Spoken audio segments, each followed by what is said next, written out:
네, 중간 언어는 간략하게 소개할게요. 네. 중간 언어 표기 방법이 이제 우리가 컴파일을 하면 어셈블리어 또는 이제 기계어 코드로 번역하는 게 최종 목적인데, 기계어 코드로 바로 번역하기보다는 어셈블리어로 번역하는 게 일반적이거든요. 그 이유는 뭐냐면 이미 어셈블러는 잘 만들어져 있잖아요. 그래서 어셈블리어까지만 완벽하게 번역을 하면 그 어셈블리어 코드는 어셈블러를 통해서 기계어로 번역을 하면 되니까. 그래서 이제 컴파일러는 어셈블리어까지만 번역을 해도 되는 거죠. 그래서 이제 근데 어셈블리어를 직접 번역하지 않고 중간 언어로 번역을 하는데, 이 중간 언어는 어셈블리어랑 비슷해요. 근데 왜 이제 직접 어셈블리어로 번역하지 않고 중간 언어로 하냐면, 이 윈도우에서 사용되는 어셈블리어, 이제 리눅스나 뭐 스파크 머신, 뭐 맥킨토시 CPU, 이렇게 CPU나 운영체제 환경마다 어셈블리어가 조금씩 다를 수 있거든요. 그래서 여러 플랫폼, 여러 운영체제 또는 여러 CPU에 호칭을 하기 편하려면 중간적인 형태의 어셈블리어로 번역을 하고, 거기서 이제 각 머신 디펜던트한 CPU 인스트럭션으로 번역할 수 있도록 하기 위해서 중간 언어까지로 번역을 하는 거죠. 그러면 이제 중간 언어를 어떤 형태로 표기할 거냐라는 게 문제인데요. 이 CPU의 기계어들이 인텔 CPU, 또 뭔가 여튼 리스크 CPU 이런 것들마다 모토로라 제품이 또 많이 사용됐었는데, 옛날에는 또 이제 스마트폰 같은 경우에는 아이폰 CPU 이런 것들이 다 다르거든요. 근데 그 각 CPU마다 어셈블리어 타입이 많이 달라요. 많이 달라서 그래서 이제 중간적인 형태가 뭘까라는 고민을 하게 되는 거고요. 대표적인 것이 이제 폴리시 표기법, 3주소 코드, 트리 구조 코드, 가상기계 코드가 사용되어 왔었죠. 그래서 이제 이 중앙 필요성에 대해서는 방금 이 포터빌리티를 말씀드렸고요. 이 크게 네 가지 형태의 중간 언어를 얘기를 했고요. 폴리시 표기법은 여러분들이 이제 인픽스, 뭐 포스트픽스, 프리픽스 이 노테이션에 대해서 다른 과목에서 이미 배웠을 텐데, 우리는 일반적으로 프리픽스 노테이션을 많이 사용하죠. 아니죠. 인픽스 노테이션을 많이 사용하죠. A 더하기 B, 인픽스. 근데 이제 그 오퍼레이터를 맨 앞부분으로 표기하는 프리픽스 노테이션. 여기서는 오퍼레이터를 맨 뒤로 옮긴 포스트픽스 표기법이죠. 이 포스트픽스 표기법을 하면 우리가 실제 구현할 때 매우 편리한 점이 많거든요. 예를 들어서 덧셈, 뺄셈, 사칙연산이라든지 이런 경우에 A 더하기 C를 AC 더하기 이렇게 오퍼레이터 위치를 맨 뒤로 보내는 거죠. 그러면 이제 그런 사칙연산뿐만 아니라 if문과 같은 경우도 포스트픽스 표기법으로 바꿀 수 있고, 이런 식으로 바꿀 수 있어요. 지금 빨간색으로 표시된 부분이 오퍼레이터 부분이죠. 여기 C-C를 CD-로 표기를 했죠. A 더하기 C도 AC 더하기 형태로 표현을 했고요. 근데 이제 이렇게 덧셈, 뺄셈, 곱셈, 나눗셈 부분은 우리가 이해하기가 쉬운데, 이 if문처럼 이 브랜치가 있는 부분은 어쨌든 이런 문장들도 포스트픽스 형태로 바꿀 수가 있거든요. 그 예를 보여드린 거고요.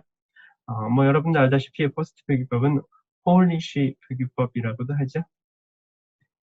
다음은 3주소 코드, 뭐 4주소 코드 이런 것들이 있는데요. 뭐 3주소 코드는 주소가 3개인 그런 표기법이죠. 오퍼레이터 하나, 오퍼런드가 3개인 이런 노테이션이고, 일반적으로 우리는 바이너리 오퍼레이션이 많기 때문에 오퍼런드 2개의 덧셈, 뺄셈, 곱셈, 나눗셈 결과를 세 번째 오퍼런드에 저장하는 이런 방식이죠.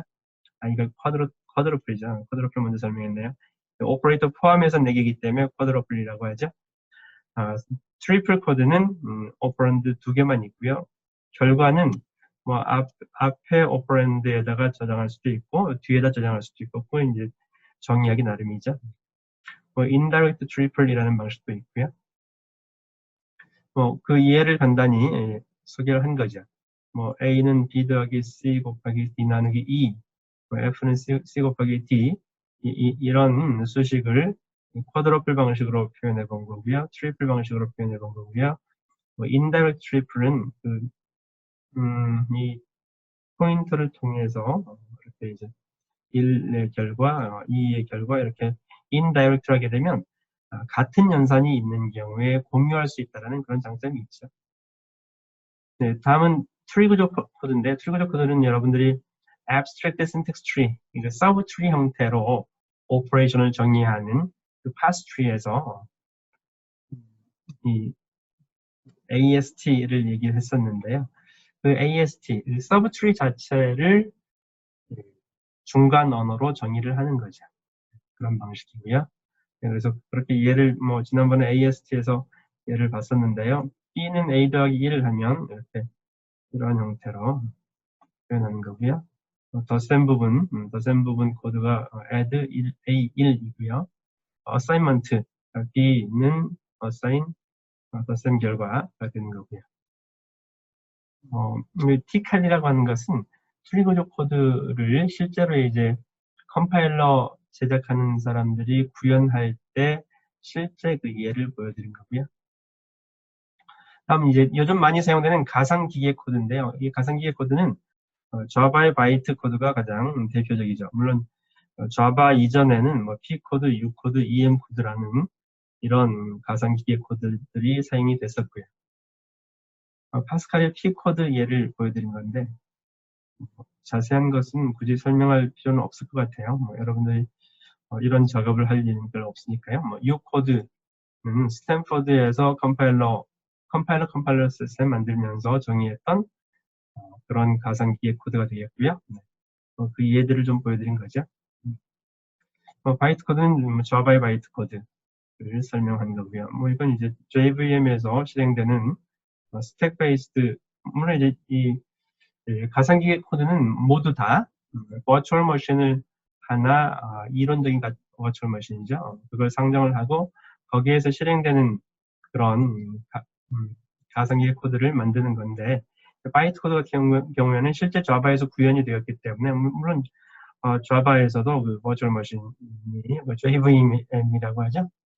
JVM에서 실행될 수 있는 그런 중간 언어 가상기계 코드로 바이트 코드로 번역을 하는 그런 방식이 되겠네요. 단넷에서 사용되는 그런 것들도 있고요. 중간 언어를 선택할 때는 어떤 기준에 있어 선택할 거냐라는 여러 가지 선택 기준이 있는데 이 부분도 그냥 넘어갈게요. 여러 가지 중간 언어를 비교해 놓은 표고요. 장단점들이 있을 테니까요. 포스트픽스 노테이션, 3주소 코드 방식, 트리 구조 코드 방식, 가상기계 코드 방식들에 대해서 조금 전에 얘기했던 인터미디어트 레벨 각 기준들, 평가 기준들에 따라서 좋다, 보통이다, 나쁘다 표시들을 해놓은 그런 표네요.